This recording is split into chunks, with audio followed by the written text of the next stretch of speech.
What's up, people? I have now returned from the theater after watching Ant-Man and the Wasp: Quantumania. Been pretty hyped for this. Just really curious how this is going to turn out. So, there's some preamble I have to get out of the way, and this video will also have spoilers. So, if you don't want anything ruined, don't watch this until you've seen it. So, there's your warning right there. But yeah, so real quick, some like general thoughts on Ant-Man before this. I liked him as a character. Like his first movie, I made sure to rewatch his movies before this, and his first movie was somewhat better than I remember. Like when I did the tier list video, I want to change that. Where now I want to put his movie from decent into good. It's definitely again, it's better than I remember. Ant-Man and Wasp, not so much. Like I don't even know if Scott has an arc in that one. So, and I enjoyed Ant-Man in Civil War and Endgame as well. So, I think one of those compelling things about him was the fact that he had a daughter, and so many things happened with him and to him that prevented him from spending time with her. He was in jail for like a huge chunk of Cassie's life before he got to be with her. But then he was trapped in the quantum realm for 5 years and missed 5 years of her life. So it's been rough for him. And when I saw in the trailers that they were going to like revolve a story around that got me pretty excited. Like that could be pretty cool. Like actually going around that. So now I've seen it. Well, it doesn't really do that too much, but I'm getting ahead of myself. So, the story, you have Scott just hanging out, like he's saved the world with the Avengers. He's happy. He gets to be with Cassie and all that. And apparently, during the 5 years that Scott and the others were gone, Cassie had started researching the quantum realm, and in this movie she's created like this satellite to look into the quantum realm so they can like study it without actually going down there. And then Janet is a little upset about that, and though she's vague about why, so she tries to turn it off, but it's too late and the machine malfunctions, and a portal opens up that sucks Scott, Hope, Hank, Pym, Janet, and Cassie all inside. So now they're all trapped in the quantum realm and have to get out. So Janet, Hank, and Hope are going around. They meet Bill Murray at one point, and Janet's trying to be really vague about what's going on down here, and then she eventually spills the beans about what's going on. Like apparently, back when she was stuck in the quantum realm the first time, she met this guy named Kang who promised her that he would be able to get her out so she could be with her daughter. But of course, she eventually touched, I'm not sure what happened, but she touched something on his ship, and that gave her a vision of all the things Kang has done before. Not good. I mean, he's Kang the Conqueror, for crying out loud. And so Janet is able to shrink that device that Kang is in, and to trap him in the quantum realm forever. We're risking herself not being able to get out, of course. So apparently she's been fighting Kang's forces off until Hank pulled her out back in the last movie. So then, meanwhile, Scott and Cassie are running around with these other people trying to figure out what's going on. Cassie apparently brought an Ant-Man suit down here, or Ant-Woman. I'm not sure. I don't remember. Did they ever give her a name, like Ant Girl, Ant-Woman? I don't remember her, but yeah, she can shrink now, and she's able to fight. And then we find out that Yellow Jacket, that villain from the first Ant-Man, he apparently, when he shrunk, he, I guess, became MODOK, which I'll admit that was a little weird. Just weird. Like, the second they revealed his face, that CG was like really off, and though eventually I just kind of got used to it.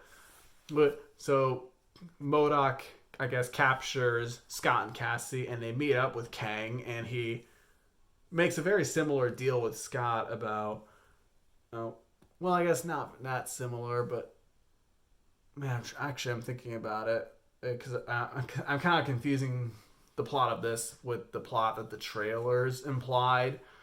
But okay, in the movie, Kang makes a deal with Scott that Scott can get this thing that he needs, or he'll hurt Cassie. And he even builds up this whole thing about he will force Scott to watch Cassie die over and over again, which yeah, sounds pretty horrifying for him, obviously. So Scott agrees. He's able to do that with Hope's help. And once Janet arrives and tries to tell him don't trust him, and Kang takes the device, and of course tries to use that to get out of the quantum realm and conquer the worlds. And he also captures Janet and explains his motivation. And of course, I remember in the Loki show that the Kang in that show talked about this one variant about how he was evil and failed to conquer worlds. This is that Kang, I believe, the one in this movie. He tries to explain all that to Janet. Hank also is able to control all the ants that were brought down here because before they were sucked in, there was this ant farm that Hank had, and when they all got sucked in, the ant farm went with them, and Hank explains that apparently the ants lived in another world for like 1,000 years and were like super and became super advanced. It's something like that. I'm just going with it. I'm not just cool. There's super powered ants, and then we have the big epic climax where Cassie frees all those other individuals. Well, Scott becomes Giant Man, and he's really ticked off too, yelling at Kang how much he screwed with the deal that they had just made. And again, some really cool action, and ultimately Hank comes in with a bunch of ants to overpower Kang after Kang kills a bunch of people, really showing how powerful he is. And we all think the battle is won. It might be over, and so they're able to open a portal so the 5 people that were brought down here can get back to Earth. But then Kang pops out, he's still alive, and he beats the crap out of Scott, and ultimately Scott is able to throw one of those little shrinking and growing devices into Kang's little machine, and then I'm not entirely sure what happens, but something happens to the fact that so Kang ends up going away. He's seemingly gone for now, and yep, the day is saved, and Scott is able to get back along with the rest. And the movie does also admit that Kang's probably not dead. And Scott has a birthday party for Cassie, even though it's not her birthday, but he's missed a lot of them. And then in the credits scene, we of course have a bunch of Kangs coming in and talking about how they're going to rise up and fight. And in the after credits scene, we have another Kang and being what looks like a stage play, and that Loki variant from the Loki show and Mobius are there, which is a pretty fun cameo. Oh, and yeah, that's the story. Right? So, did I like it? Yes, I really liked it. I will admit I didn't read any reviews, but there were articles going around before the movie came out that the critics didn't like it. So that made me a little worried, right? Even though I don't trust critics anyway. But then the movie came out, and there have been more positive reviews from the fans and like audience scores and Rotten Tomatoes are pretty good. So that like restored hope in me. Like okay, this is gonna be good, right? So yeah, I think it was really good. Just like Scott in this movie, I feel like out of all of his appearances, he's probably the most compelling in this. Like just seeing him all mad when he's going after Kang was insane. And Cassie was also the most interesting in this one. Well, it's unfair to say because in the first two movies she was a literal child. But here she's definitely made more interesting with the fact that she wants to do what's right for the world, like thinking her dad's not really doing much, and then she eventually decides to help all the people stuck down here that are being conquered by Kang.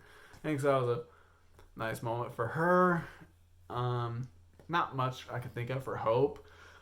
And Kang, just probably one of my favorite Marvel villains so far, because I think we all knew he was going to be like the next Thanos. I mean, the next Avengers movie is literally called Kang Dynasty. So going into this movie, I knew they had to. This movie was going to build Kang up as the next baddie, like trying to make us fear him for when he shows up again. Like I knew they had to really build him up, and I would say the movie did that successfully. He was really intimidating, and you know when he was beating Scott up like those the punches he put on him, like I felt the weight of all those punches. Is just like he's scary, right? And easily the best villain of the three Ant-Man movies. So now I can't wait to see more of him. So what else do I have? Do I have any complaints? Not much I can think of. Well, I mean, Luis wasn't in this one, so there's that. I also noticed there were a ton of green screens in this that were so freaking obvious. Like the second they got into the quantum realm, there were so many bad green screens that it was insane. But I don't know if they got better or if I just noticed them less and less. Because as the movie kept on going, I didn't really notice them. But again, I don't know if I just didn't care enough or if they just got better. I'm not sure, but yeah, CG in here isn't very good, which I mean that's part of the course for Marvel at this point. But yeah, overall, I would say this was a pretty darn good movie. In terms of ranking it amongst the other Ant-Man movies, it is definitely better than Ant-Man and Wasp. I've been debating a little bit. Is it better than the first Ant-Man? I actually think it is. Like I would say this is probably the same ranking as the first one, like a 7 out of 10. But this one I think easily has a better score than the first Ant-Man for me, just a tad higher because it has the bigger stakes and the bigger world and that I'm a little more into instead of the smaller scale heist, which I do respect that. And Kang is just a much better villain overall than Yellow Jacket, which I didn't even mention. But MODOK had somewhat of a change of heart, and then he dies, and it's almost played for laughs, which I'm not sure about that.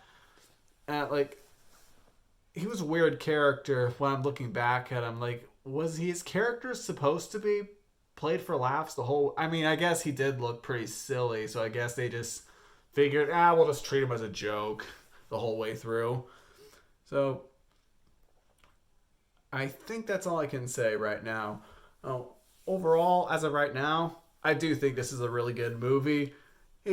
Nowhere near my favorite Marvel movie, but as the start of Phase 5, this is a pretty good start. All right, I'm definitely a little more hyped for what's to come. Like a much better start to Phase 5 than Black Widow was for Phase 4. So, that's all I have. So, peace!